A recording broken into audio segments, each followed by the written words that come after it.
m'agradaria deixar una pregunta sobre la taula, que possiblement no la podran contestar ara, però després, i és pel senyor Oriol Pujol. Al principi del programa ha trucat un espectador i ha dit, quan tu demanaves que qui podien votar, i ha dit que volien votar independentista. Tu li has preguntat, Convergència i Unió per vostè és independentista? I ell ha dit que no.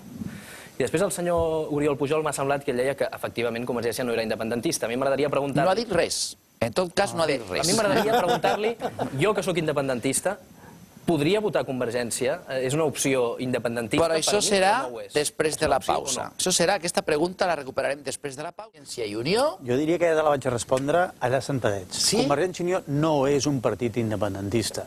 Convergència i Unió no sortirà abanderant la independència com a projecte polític per entendre'ns a les properes eleccions. No ho és.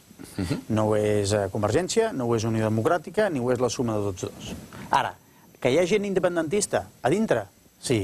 Que un independentista pot votar Convergència i Unió? Sí. Que jo sóc independentista? Sí. Està clar.